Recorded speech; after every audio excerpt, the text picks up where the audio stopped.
రాష్ట్రం లోపల శాంతి భద్రతలు పూర్తిగా క్షీణించిపోవడానికి ఈరోజు జరిగిన 2 సంఘటనలు మనం ఉదాహరణ చెప్పుకోవచ్చు.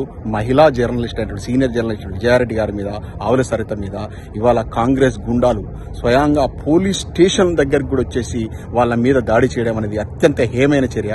అరే జర్నలిస్టులు మన రఘు కావచ్చు, తీన్మార్ మల్లన కావచ్చు, మీరు కేసీఆర్ గవర్నమెంట్ ఉన్నప్పుడు ఏదైనా జర్నలిస్ట్ మీద చిన్నది ఏదన్నా గింతంతా పోలీసులు వచ్చి అరెస్ట్ చేసిన ఇది చేసిన నానా యాగి చేసేవాళ్ళు కదా. స్వయంగా ఇవాళ మీ తోటి జర్నలిస్టులు, మహిళా జర్నలిస్టుల మీద దాడి జరుగుతూ కూడా మీరు స్పందించకపోవడం అనేది ఇక మీ యొక్క ఎటువంటి జర్నలిజం చేస్తున్నారో, మీరు ఏ రకమైనటువంటి ఎవరెవరికి అమ్ముడు పోయి మీరు ఈ జర్నలిజం చేస్తున్నారో ప్రజలకే వదిలేస్తున్నాం. రఘు, తీన్మార్ మల్లన్న మీలాంటి వెధవల వల్లనే, మీలాంటి వెధవ రాజకీయం వల్లనే, మీలాంటి వెధవ జర్నలిజం వల్లనే ఇవాళ జర్నలిజం విలువలు మొత్తం కూడా దిగదారిపోయినాయి. ఇప్పుడు మీరు స్పందించొద్దా?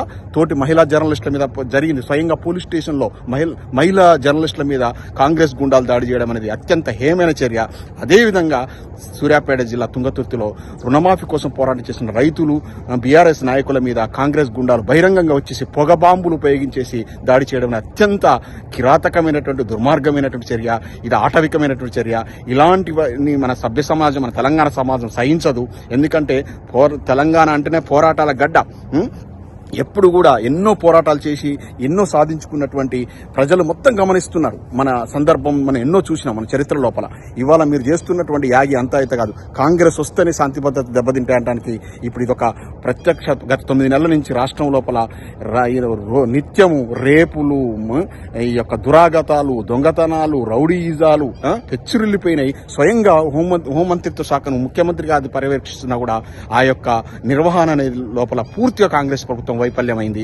దీన్ని ఈ యొక్క జర్నలిస్టులు, సీనియర్ జర్నలిస్టు విజయారెడ్డి గారి మీద, ఆవుల సరిత మీద, అదేవిధంగా రైతుల మీద ఇలా సూర్యాపేట జిల్లాలో జరిగిన దాడిని తీవ్రంగా తెలంగాణ సభ్య సమాజం మొత్తం కూడా ఖండించాల్సిన ఆవశ్యకత ఎంతైనా ఉంది.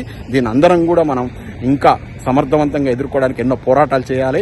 ఈ కాంగ్రెస్ ప్రభుత్వం యొక్క మెడలు వంచేసి రుణమాఫీని, అదేవిధంగా వాళ్ళ 6 గ్యారెంటీలు ఏదైతే ఇచ్చారో అవి మనం సాధించుకోవాల్సిన అవసరం ఉంది. జర్నలిస్టుల మీద దాడులు ఇకనైనా ఆపండి అని చెప్తూ హెచ్చరిస్తూ మీ ఎర్రంరెడ్డి తిరుపతి రెడ్డి.